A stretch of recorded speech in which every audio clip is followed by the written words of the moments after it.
Hello everyone, welcome to study zone academy.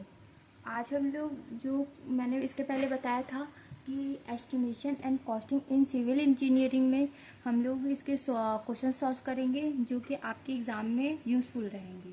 ठीक है, तो आज हमारा जो फर्स्ट लेक्चर है वो हमारा टॉपिक रहेगा रेट एनालिसिस। ठीक है, हम लोग किसके बारे में आज पढ़ना स्टार्ट करेंगे, हम लोग ये पढ़ेंगे कि रेट एनालिसिस। ठीक है, रेट एनालिसिस हम कैसे करते हैं, ठीक है, और क्या इसके स्टेप्स हैं, कैसे इसको हम लोग यूज़फुल कर सकते हैं अपने एग्ज़ाम के पर्पस के लिए, एग्ज़ाम पर्पस से।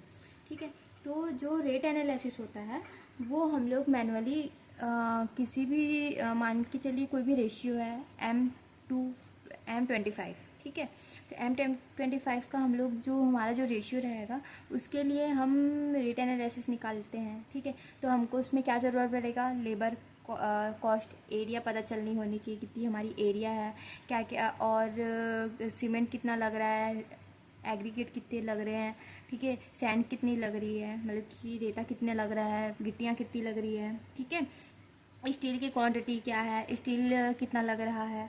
ठीक है, आज हम लोग रेट एनालिसिस में ये सबसे चीज़ें देखेंगे। ठीक है, अब रेट एनालिसिस के बारे में थोड़ा जान लेते हैं। जो यहाँ पर दिया हुआ है आपको कितना, पेज नंबर 472 में है। ठीक है, तो मैं पेज नंबर 472 में हम लोग देखते हैं। ठीक है, ये हमारा पेज नंबर 472।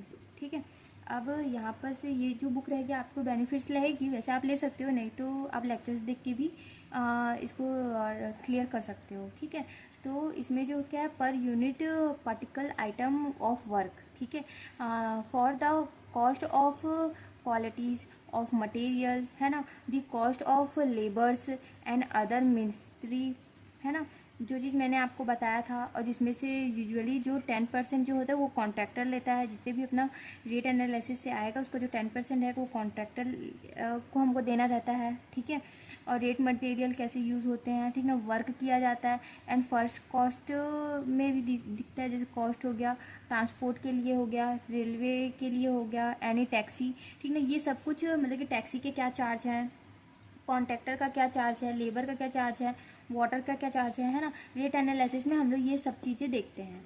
ठीक है, तो अब हम लोग थोड़ा रेट एनालिसिस के बारे में पढ़ते हैं आगे कि क्या कैसा रहता है। जैसे यहाँ पर भी दिया हुआ होगा, आपको शो हो रहा होगा। ठीक है, ये देखिए, लेबर है ना, रिक्वायर्ड फॉर डिफरेंस वर्क, है ना, डिफरेंट वर्क के लिए लेबर्स को जैसे रिक्वायर्ड किया जाता है।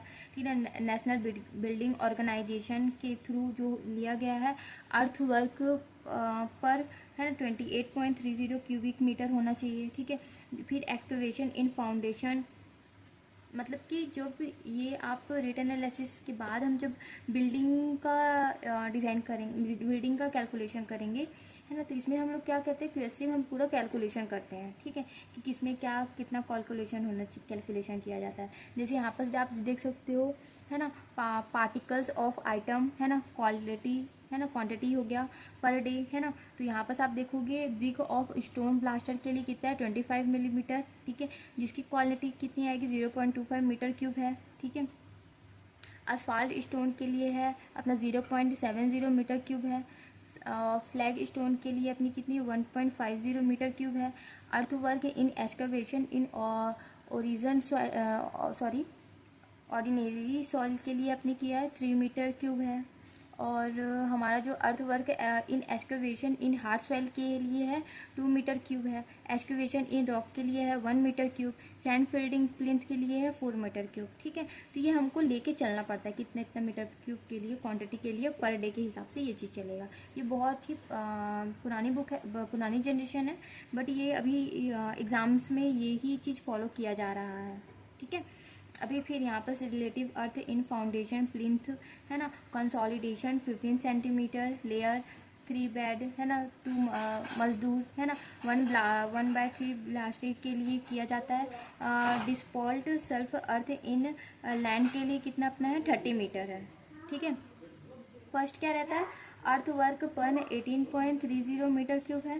देन उसके बाद अपना निकलता है सीमेंट वर्क इन पर 2.83 मीटर क्यूब। ठीक है, जो 100 क्यूबिक मीटर लेके चलते हैं। ठीक है। तो लेबर सीमेंट कंक्रीट के लिए कितना अपना चलता है, 2 ब्लास्टर है ना, 3 मजदूर एंड मिस्त्री एंड मेशन है ना। तो ये सब क्या है, ये लेबर, मजदूर, मिस्त्री, मेशन, ये सब चीज़ हम लोग का कैलकुलेट यहाँ पर करेंगे।